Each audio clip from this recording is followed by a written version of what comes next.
দেশের সর্ব উত্তরের জেলা রংপুর। ইতিহাস আর ঐতিহ্যে ভরা এই এলাকা তেভাগা আন্দোলন, ব্রিটিশ বিরোধী আন্দোলন, স্বাধিকার আন্দোলন সহ ২৪-এর গণ অভ্যুত্থানের সূতিকাগার। কৃষি নির্ভর এই এলাকা দেশের কৃষি অর্থনীতিতে যেমন অবদান রাখছে, তেমনি বৈষম্যের জাতাকলে পিষ্ট রংপুরাঞ্চল। হাসি আর আনন্দে ভরা এই অঞ্চলের মানুষের রয়েছে নিজস্ব সংস্কৃতিও। চ্যানেল ওয়ানের ঈদ আয়োজন চেনা গল্প চেনা শহরে আপনাদের আমন্ত্রণ জানাচ্ছি। আমি রেজাউল ইসলাম বাবু। শোনাবো রংপুরের ইতিহাস ও ঐতিহ্যের গল্প। আরে দিয়া উঠিয়া গুরু গাড়িত দিয়া ধুরি ও কি হরে সোনার মালা সোনার বাদে টানতে দেশে ঘুরি কি গাড়ি আলমুই চহলং রাজু পন্থে ও কি গাড়ি আলমুই চহলং রাজু পন্থে। আরে গাড়ির চাকা ঘুরে হারো মধ্যে গাড়ি রাখাও ও কি হরে ওই মতন কান্দিয়া ওঠে আমার সর্ব গাও ও কি গাড়ি আলমুই চহলং রাজু পন্থে ও কি গাড়ি আলমুই চহলং রাজু। রংপুরের আদি শহর মাহিগঞ্জ, ইছামতি নদীর তীরে গড়ে ওঠা এই শহরের পরিচিতি ছিল চালের ব্যবসাকে ঘিরে। সাইড জমিদার ছিল মাহিগঞ্জ, ওই সময় খুব জমজমাট শহর ছিল। হাস্কিং চাউল এখানে পর্যাপ্ত উৎপাদন হইতো, অনেক শয় শয় চাতাল ছিল। আপনার পীরগাছা চৌধুরানী হইতে করে সব চাউল এখানে আসতো। এখান থেকে ডেলি ১৫০-২০০ গাড়ি চাউল লোড হইতো, বাইরে যাইতো। ওই মাথার থেকে এই মাথা, হ্যাঁ, এক একটা ঘরে মন করো ১০ গাড়ি ১৫ গাড়ি পর্যন্ত মাল লোড হইতো, হ্যাঁ। আর এখন মন করো কিছু একবারে মরি গেল। ভবিষ্যৎ হোক নিরাপদ, বিনিয়োগ হোক বিশ্বস্ত, আর আমার পছন্দ সল্ট বে। ওয়েলকাম টু সল্ট বে।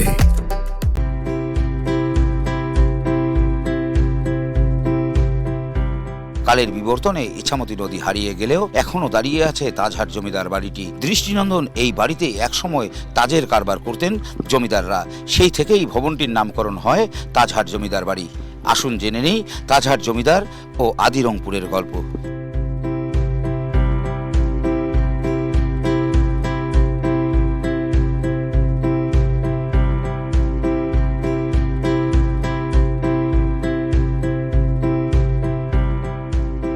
এই ৩০০-৩৫০ বছর বা তারও বেশি সময় আগের এই প্রতিষ্ঠিত এই যে বন্দর, এই বন্দর পরবর্তীতে ধীরে ধীরে এটি একটি শহরে রূপ নিয়েছে। এবং রংপুর আদি শহর, যেটি রংপুর আদি শহর কিন্তু মাহিগঞ্জ। এখন কেন এখানে বন্দর তৈরি হলো বা তার পেছনে কারণগুলো হচ্ছে যে সেই সময় যেমন যোগাযোগ ব্যবস্থা, নদীর মাধ্যমেই যোগাযোগ ব্যবস্থা ছিল।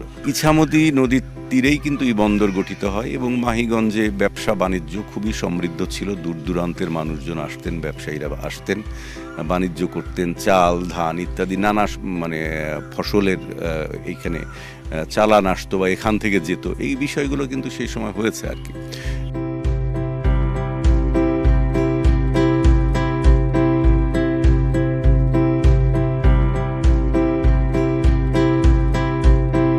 আমরা এখন যে জায়গাটায় বসে কথা বলছি আর কি, সেখানেই কিন্তু সেই হাট বসতো এবং সেই হীরা জহরত মণিমুক্তা দিয়ে তৈরিকৃত তাজ মানে মুকুট এখানে এই হাটে বিক্রি হতো আর কি, হাটে পাওয়া যেত।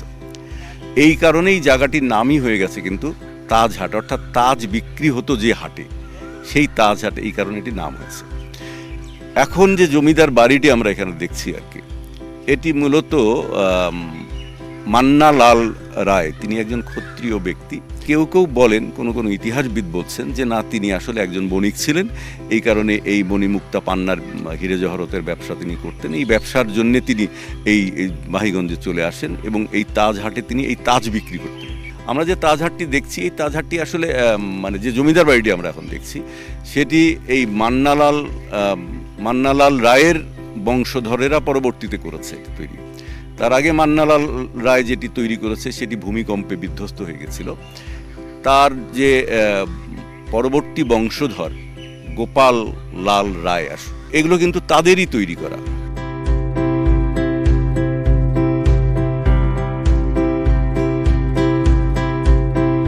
জাদুঘর করে এটাকে সংরক্ষণ করা হয়েছে। এটা খুবই একটি ভালো উদ্যোগ, এখানে মানুষজন আসছে, দেখছে। কিন্তু সমস্যাটা হচ্ছে আমাদের এই জায়গাতে যে আমরা আসলে ইতিহাসটি আসলে জানি না। আমরা ইতিহাসটি আসলে জানি না, এটার গোড়াপত্তন কে করলো এবং সেই লোকটি আসলে কোথা থেকে আসলো। হ্যাঁ, এই নামগুলো আমরা কিন্তু আসলে সেভাবে জানি না, সেই ইতিহাসটা জানে না অনেক, এই বিশেষ করে এই নতুন প্রজন্ম এইভাবে ইতিহাসটা জানে না। তো আমাদের উচিত এই ইতিহাসটি আসলে ছড়িয়ে দেয়া। ভবিষ্যৎ হোক নিরাপদ, বিনিয়োগ হোক বিশ্বস্ত, আর আমার পছন্দ সল্ট বে। Welcome to Salt Bay.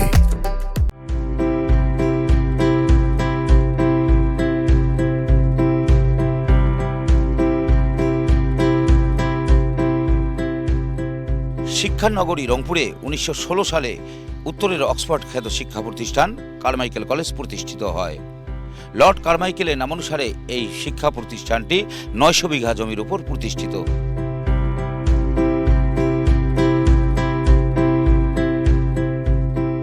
শিক্ষার ক্ষেত্রে আমাদের যে কারমাইকেল কলেজ, এই কারমাইকেল কলেজ প্রথম আমাদের এই উত্তরবঙ্গের যে নামকরণ, তা শিক্ষা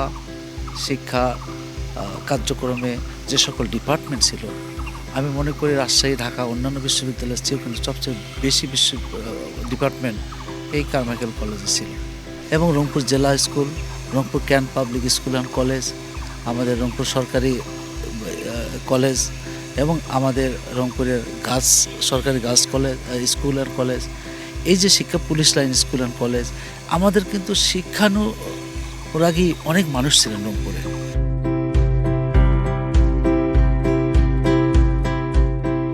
এছাড়াও এখানে রয়েছে গ্রিন ইউনিভার্সিটি খ্যাত বেগম রোকেয়া বিশ্ববিদ্যালয়।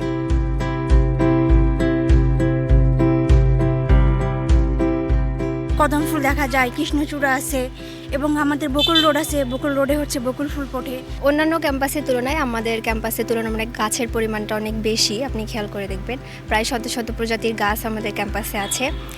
এই গাছ রোপণের গল্পটা হচ্ছে যে একটা সমবায় পদ্ধতিতে, একটা যৌথ পদ্ধতিতে একটা কত বড় কাজ হতে পারে তার একটা দৃষ্টান্ত হলো বেগম রোকেয়া বিশ্ববিদ্যালয়। সারা দেশে একই সময় বা কাছাকাছি সময় যে বিশ্ববিদ্যালয়গুলো প্রতিষ্ঠিত হয়েছে, আর কোনোটাই এত সবুজ সৌন্দর্যে ভরপুর নয়।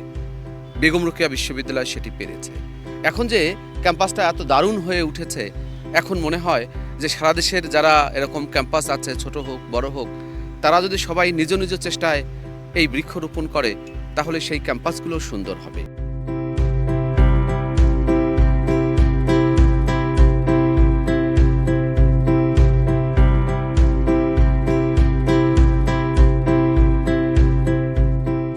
নারী জাগরণের অগ্রদূত বেগম রোকেয়ার বাড়ি এখানে। মিঠাপুকুর উপজেলার পায়রাবন্দে জন্ম নেয়া এ নারীর হাত ধরেই ঘর থেকে বেরিয়ে আসেন নারীরা।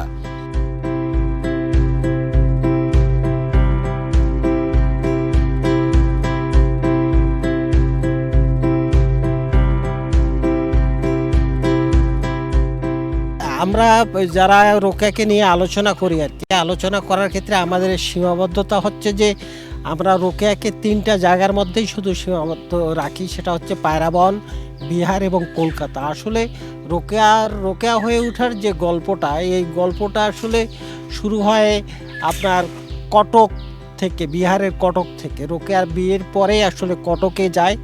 কটকে সেইখানে তার স্বামীর কর্মস্থলে রোকেয়া 4 বছর ছিল। সেখানে ব্রাহ্মণ নারীদের সঙ্গে রোকেয়ার একটা সম্পর্ক গড়ে ওঠে আর কি। এই গড়ে ওঠার মধ্য দিয়ে সাংগঠনিকভাবে যেটা রোকেয়ার প্রস্তুতি নেওয়ার আর কি, সেটা ওই কটকেই হয়।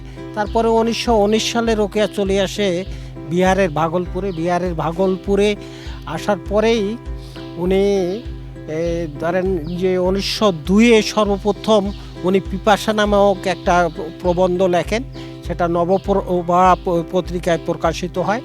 তারপরে তো রোকেয়ার লেখা চলতেই ধরলো এবং 1905-এ উনি যেটা রচনা করলে সুলতানাজ ড্রিম, যেটা 1908-এ বই আকারে বের হয়, এটাকে বর্তমান বিশ্বের তোমার প্রথম নারীদের লেখা সায়েন্স ফিকশন বলা হয় আর কি, যে কল্পকাহিনী বলা হয়।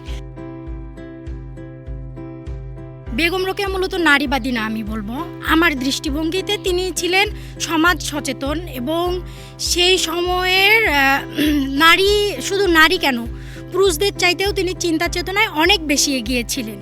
উনি বলেছেন যে এই নারী এবং পুরুষ যদি আমরা দুটো চাকা ধরে নেই তাহলে একটি চাকা বড় আর একটি চাকা ছোট হলে তো হবে না।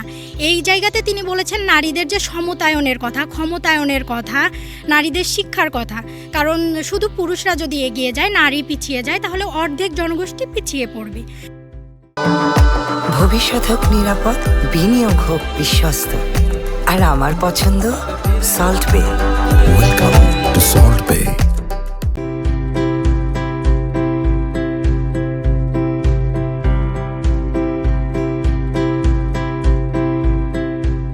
বিভিন্ন বৈচিত্র্যময় রান্নায় পটু এখানকার নারীরা। শীদল, শোলকা, প্যালকা সহ বিভিন্ন ধরনের রান্নার আয়োজন করেন এখানকার নারীরা। শুনবো কিভাবে রান্না করা হয় শোলকা।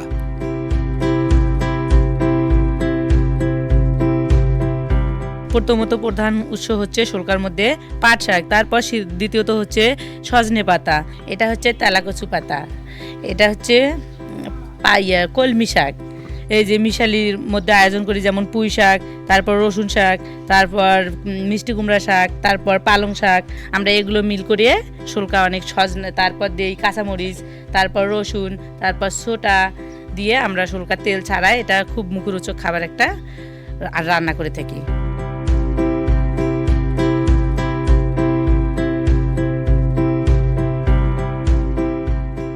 কৃষিপণ্য উৎপাদনের পাশাপাশি ইতিমধ্যে জিআই পণ্যের স্বীকৃতি পেয়েছে এই সুস্বাদু হাড়িভাঙ্গা আম। আম চাষিদের কাছ থেকে শুনবো হাড়িভাঙ্গা আমের গল্প। গ্রামের পাশে একজন মুরব্বী ছিল, নাম নবুলুদ্দিন পাইকার। ওনার একটা গাছ ছিল, ওই গাছ থেকে এক আম পাকার সময় একটা আম পড়ে মাটির হাঁড়ি ভেঙে যায়। তখন উনি আমটা খায়, খাওয়ার পরে অনেক সুস্বাদু লাগে তাকে। তারপর থেকে এই আমের নাম হয় হাড়িভাঙ্গা আম।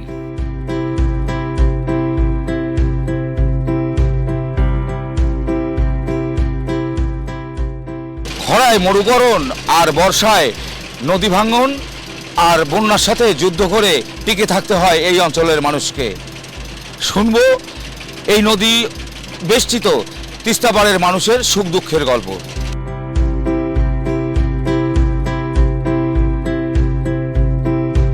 তিনটা নদীকে নিয়ে 30 হতে হয় এবং সেটাই তিস্তা হয়।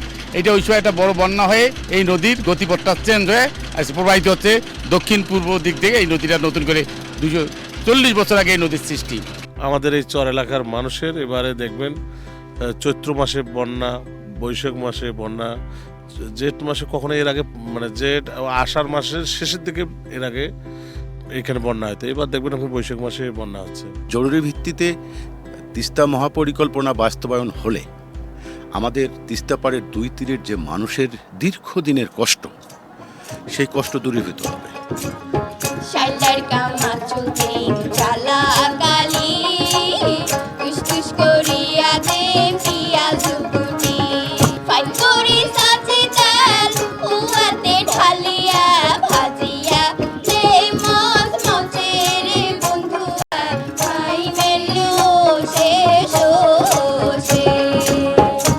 একসময় এই অঞ্চলের মাঠে ঘাটে হাটে বাজারে শোনা যেত ভাওয়াইয়া আর ভাটিয়ালির সুর, কিন্তু কালের বিবর্তন আর বিদেশি সংস্কৃতির আগ্রাসনে যখন হারিয়ে যেতে বসেছে আমাদের দেশজ সংস্কৃতি, তখন রংপুরে এখনও উচ্চারিত হয় ভাওয়াইয়া গান। আসুন শুনি ভাওয়াইয়া গান ও গল্প।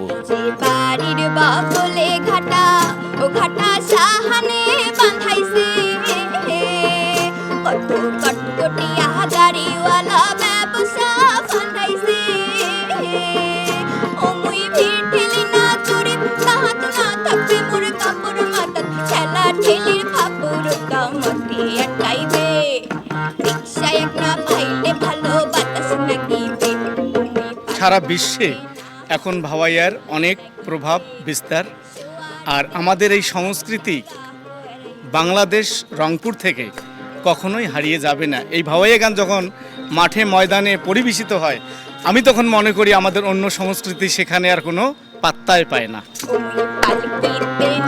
চুলে চুলা লাগিবে শুয়ারিতেও না হাকুশিম গা হারাইবে। এটি এমনই মাটি মানুষের গান যে আমরা যখন যে আয়োজন করে থাকি সেখানে প্রত্যন্ত মানুষগুলো আসলে এই গান শোনার জন্য অতীব আগ্রহের সঙ্গে চলে আসে। কিন্তু আমাদের সবচেয়ে বড় সমস্যা হচ্ছে আমরা রংপুরে পৃষ্ঠপোষকতার অভাবে আমরা আসলে কোনো সময় এই উৎসব পালন করতে পারি না। রংপুর আমার রঙে ভরা রে আরে ও বন্ধু আইসেন আমার বাড়ি মানসিরা ধানের ভাত খোয়ামো থাকেন দিন চারি ওই দেশি বন্ধু রে আরে মানসিরা ধানের ভাত খোয়ামো থাকেন দিন চারি ওই দেশি বন্ধু রে। ঈদের আনন্দ আরও রঙিন হোক, ভাওয়াইয়া গানের মধ্য দিয়ে শেষ করছি চ্যানেল ওয়ানের ঈদ আয়োজন চেনা গল্প চেনা শহরে। চোখ রাখুন চ্যানেল ওয়ানের পর্দায়। সবাইকে আবারও ঈদ মোবারক।